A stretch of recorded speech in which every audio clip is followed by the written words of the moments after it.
गुरु रूपी प्यारी सात संगत जी, प्यार और सत्कार से कहना, धन निरंकार जी। अपना बना के तूने एहसान कर दिया है, ये तेरा शुक्रिया है, ये तेरा शुक्रिया है। क्या थी मैं क्या बनी हूँ, ये बात मैं न भूलूं। तू चाहे जो बना दे, औकात मैं न भूलूं। हे सच्चे पातशाह सतगुरु माता जी, आप जी ने जो हमें ये अनमोल ब्रह्म ज्ञान रूपी खजाना दिया है, हमें जो ये सौगात दी है, हम ब्रह्म ज्ञान लेने से पहले क्या थे, हम अपनी औकात ना भूलें और आप जी की दी हुई सौगात ना भूलें। आप जी ने हमें सत्संग में यही बताया है कि हमने सेवा सिमरन सत्संग करते चले जाना है और सत्संग पर आधारित ही शब्द द्वारा सतगुरु बाबा हरदेव सिंह जी महाराज भी कितना सुंदर हमें समझा रहे हैं। सत्संग एक बगिया है जिसका सतगुरु होता माली है। सत्संग एक बगीचा है और इसका माली सतगुरु होता है। बड़े जतन से हर बूटे की करता खुद रखवाली है। ये हर एक की संभाल करता है। बूटा जीव, हर एक जीव की बड़े ही प्यार से रखवाली करता है, संभाल करता है। रहमत वाली खाद है देता, प्यार का जल बरसाता है। पत्ते पत्ते डाली डाली हरियाली ले आता है। रंग रंग के भांति भांति के हर दिन फूल खिलाता है। आंधी तूफान जब जब आए तब तब आप बचाता है। आंधी तूफान क्या है, जब जब इंसान के ऊपर कोई दुख कष्ट मुसीबत आती है तो ये अपना हाथ अपने भगत के ऊपर रख देता है और उसे पता ही नहीं लगता कि कब वो दुख का समय निकल गया और कब सुख का समय आ गया। कितना सुंदर कितना प्यारा गुरु ने बाग सजाया है। ये बाग क्या है, ये संतों महापुरुषों का संग है। ये कितना सुंदर गुरु ने बाग बनाया सजाया है। कहाँ कहाँ से संत महात्मा हमें मिलते हैं, अलग अलग बोली भाषा पहनावा, और फिर जब एक जगह सभी मिल जाते हैं तो किस तरह मिलवर्तन का हमें पाठ सुनने को मिलता है। जिस तरह बगीचे में अलग अलग तरह के फूल होते हैं, कोई गेंदा, कोई गुलाब, कोई जूही, कोई चंपा, कोई चमेली, तो सारे किस तरह प्यारे लगते हैं, किस तरह खिले हुए होते हैं, एक ही बगीचे में कितने प्यार से खिल रहे होते हैं। इसी तरह हमारे सतगुरु ने ये संतों का जो ये बगीचा बनाया है, संतों महापुरुषों का हमें संग दिया है। कहाँ कहाँ से अलग अलग बोली भाषा वाले, और जब प्यार हमें बोली भी समझ नहीं आती, उनकी भाषा भी समझ नहीं आती, लेकिन हमें इतना पता होता है कि ये प्यार की भाषा बोल रहे हैं। किस तरह उनके चेहरे पर मुस्कान होती है। ये सतगुरु की सौगात ही तो है, ये सतगुरु की शिक्षा ही तो है। कहे हर देव महकने इसकी दुनिया को महकाया है। जब संतों महापुरुषों का हम ऐसा प्यार देखते हैं, मुस्कान देखते हैं, उनकी हमें खुशबू प्यार वाली मिलती है, तो सारा संसार हमें महका हुआ नजर आता है। कहते हैं जैसी दृष्टि वैसी सृष्टि। संतों महापुरुषों की तो इतनी अच्छी सुंदर दृष्टि नजर होती है, उनको हर एक में इस प्रभु परमात्मा का रूप नजर आता है। वो फिर हर एक के साथ प्यार ही करते चले जाते हैं, चाहे वो ब्रह्म ज्ञानी हो या ना हो। ये बातें हमें सत्संग में ही सुनने को मिलती हैं।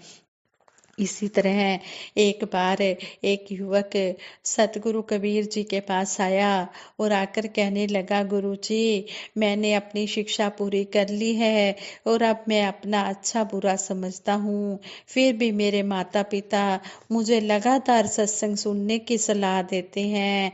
आखिर मुझे रोज सत्संग सुनने की क्या जरूरत है। कबीर जी ने उस युवक का क्वेश्चन सुन लिया, लेकिन क्वेश्चन का आंसर ना देते हुए एक हथौड़ी उठाई और पास ही जमीन पर गड्ढे गड़े एक खूंटे पर जोर से मार दी।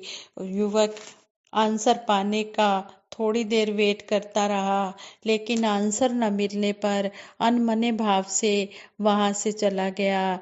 अगले दिन वह फिर सतगुरु के पास आया और बोला, मैंने आपसे कल एक क्वेश्चन पूछा था पर आपने उसका कोई आंसर नहीं दिया। क्या आज आप मेरे क्वेश्चन का आंसर देंगे? कबीर जी ने उस युवक की बात सुनी लेकिन फिर से आंसर नहीं दिया। फिर से वो खूंटे पर हथौड़ी मार दी। युवक तीसरे दिन फिर आया और अपने क्वेश्चन को रिपीट करने लगा। कबीर जी ने आंसर देने की बजाय फिर से खूंटे पर हथौड़ी मार दी। अब युवक परेशान होकर बोला, आखिर आप मेरे क्वेश्चन का आंसर क्यों नहीं दे रहे हैं? मैं 3 दिन से आपसे एक ही क्वेश्चन पूछ रहा हूँ। कबीर जी ने कहा, मैं तो तुम्हें डेली तुम्हारे क्वेश्चन का आंसर दे रहा हूँ। देख नहीं रहे कि मैं डेली इस खूंटे पर हथौड़ी क्यों मार रहा हूँ? युवक कुछ समझा नहीं। उसने इस बात का अर्थ पूछा। कबीर जी ने कहा, मैं इस खूंटे पर हर दिन हथौड़ी मारकर जमीन पर इसकी पकड़ को मजबूत कर रहा हूँ। यदि मैं ऐसा नहीं करूँगा तो इससे बंधे पशुओं की खींचतान से या किसी की ठोकर लगने से यह खूंटा बाहर निकल आएगा। यही काम हमारे जीवन में सत्संग हमारे लिए करता है। यह हमारे मन रूपी खूंटे पर लगातार चोट मारता रहता है ताकि हमारा जो मन है ये मजबूती से सेवा सिमरन सत्संग में लगा रहे, हमारी सद्भावनाएं मजबूत होती रहें। तो इस तरह हमें समझाया गया है कि हमने लगातार सत्संग करना है। सत्संग करने से ही सिमरन भी होता है और संतों की सेवा भी होती है। कहते हैं कि मर्यादा और अनुशासन में बैठकर सत्संग सुनना भी सेवा है, संतों के दर्शन करना भी सेवा है। तो इस तरह हमें सतगुरु समझा रहे हैं कि हमने लगातार सत्संग करते चले जाना है। और आदरणीय परम पूज्य निरंकारी राजपिता जी के भी कुछ विचार सत्संग पर आधारित ही हैं। वो भी दासी आप जी के चरणों में रख रही है कि किस तरह हमारे राजपिता जी ने हमें इन विचारों द्वारा समझाया कि सतगुरु ने हमारी अनेक गलतियों को नजरअंदाज किया है। ऐसे में हम इतना प्रयास अवश्य करें कि अब उन्हीं गलतियों को फिर से ना दोहराएं। हम हमेशा चेतन रहें, सतगुरु की दया और करुणा को याद रखें। दया और करुणा क्या है? जो सतगुरु ने हमारे अंदर कोई भी अवगुण नहीं देखा और हमें ब्रह्म ज्ञान से जोड़ दिया, हमारे अवगुणों को नजरअंदाज कर दिया और हम पर दया की, करुणा की। और सतगुरु ने हमें समझाया, जो भी हमें शिक्षाएं दे रहे हैं, हमें समझाया है कि हमने सत्संग में जुड़ना है, सत्संग में समय पर आना है, संतों महापुरुषों के वचनों को हमने श्रवण करना है और उन पर फिर हमने कर्म भी लाना है। और सतगुरु बाबा हरदेव सिंह जी महाराज का भी यही दृष्टिकोण था कि जीवन में यदि प्रेम का अभाव होगा तो झुकना सरल हो जाएगा। झुकना कोई मजबूरी नहीं बल्कि प्रेम और नम्रता का ही प्रतीक है। प्रेम की शक्ति असीम है। सतगुरु हमें समझाते हैं कि हमने दान निरंकार करनी है, एक दूसरे के चरणों पर हाथ लगाकर हमने नमस्कार करनी है, लेकिन हमने भाव से करनी है, प्रेम भाव से करनी है, नम्रता से करनी है। हमने कहते हैं कि जब मन में प्रेम आ जाता है, जब गुरु का ज्ञान बस जाता है तो फिर झुकना भी आसान हो जाता है। झुकना कोई मजबूरी नहीं होती, ये तो प्रेम और नम्रता का प्रतीक होता है। प्रेम की जो शक्ति होती है वो असीम होती है, इसको सीमा में नहीं बांधा जा सकता। जिन प्रेम कियो तिन ही प्रभु पायो। जिन्होंने भी प्यार करना सीख लिया है उसने ही प्रभु को पाया है।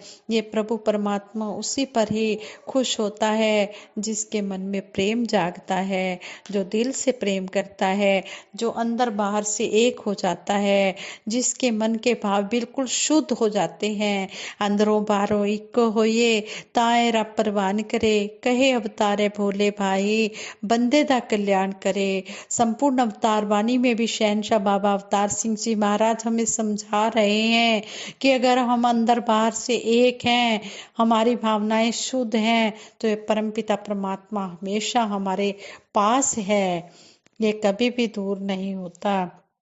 सतगुरु बाबा हरदेव सिंह जी महाराज ने इसी तरह सभी को स्वीकार करके गले लगाया, साकार रूप में सभी को अपनाकर इस परिवार का हिस्सा बनाया, सभी के लिए केवल समानता और करुणा वाला भाव ही दिखाया। जो सतगुरु करके दिखा रहे हैं, फिर इन बातों को हम भी कर्म रूप में ढालें, तभी हम ज्ञान पर पूरे पूरे उतर सकते हैं। हम सबके जीवन में बहुत संभावनाएं हैं। हम सबका जीवन एक कागज के फूल की तरह निर्जीव सा होता है। सतगुरु ने हमें भक्ति में जीवन दिया और हमारे अंदर प्रेम की सुगंध भरी। सतगुरु की रहनुमाई में जैसा यह चाह रहे हैं वैसा हम अपना जीवन बना सकें, हमारे अंदर कोई सीमितता ना रहे। सतगुरु हम सबको भक्ति की ऊंचाइयों की तरफ ले जाना चाहते हैं। इसके बाद भी अगर हमारा जीवन उन ऊंचाइयों की ओर जा नहीं रहा है, या फिर हम जीवन में ऊंचाई की बजाय नीचे की ओर जा रहे हैं, तो अवश्य इससे सतगुरु के दिल को भी पीड़ा होती है। सतगुरु ने स्वयं बताया है कि संगत उनके सिर का ताज है। ऐसा हमारा सबका जीवन बन जाए कि जो सतगुरु चाहते हैं कि संगत माँ के सिर का ताज है, तो हम भी साथ संगत माँ को अपने सिर का ताज बनाकर रखें और सबकी सेवा में लगे रहें, सबके चेहरों पर मुस्कुराहट लाने वाले काम करें। जैसा सतगुरु चाहते हैं हम सबका जीवन वैसा ही बन जाए।